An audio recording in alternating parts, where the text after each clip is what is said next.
Hi, my name is Ashley Share. I'm the founder and CEO of ShareLove.Fund, and we are working on the Sutras of Patanjali, Book 3, Sutra number 20, 3.20. In English, it reads as follows. But this does not include the support in the person's mind, such as the motive behind the thought, etc., as that is not the object of deep contemplation.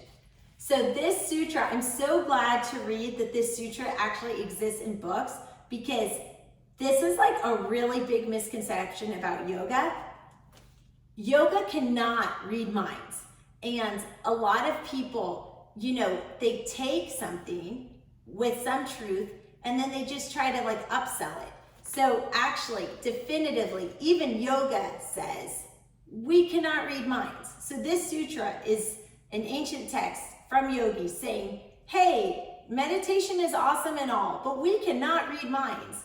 So even yoga admits that it doesn't do mind reading. So anyone who purports to do all this yoga and be able to mind read, that isn't even based in yoga, because the yogic text says, stop guys, we don't know how to mind read.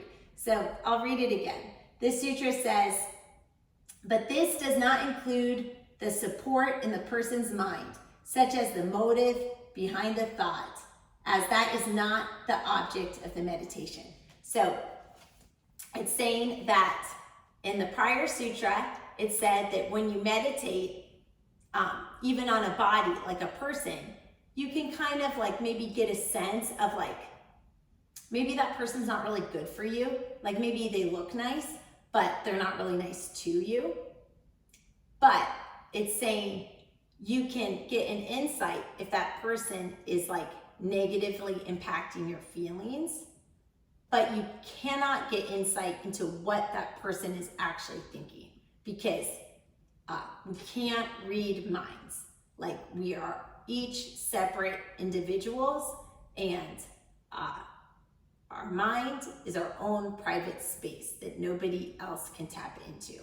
So we can put our arms like this and somebody can say, hey, are you mad?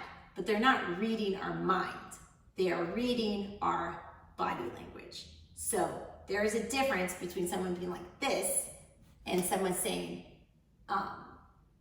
you look upset, because they're reading our body language. That's a difference between me thinking of a number and you guessing that number because you're reading my mind. So there is no reading minds. So even yoga says, hey, don't make this bigger than it is. There is no magic. There's just tools to help us get our A game on. Namaste.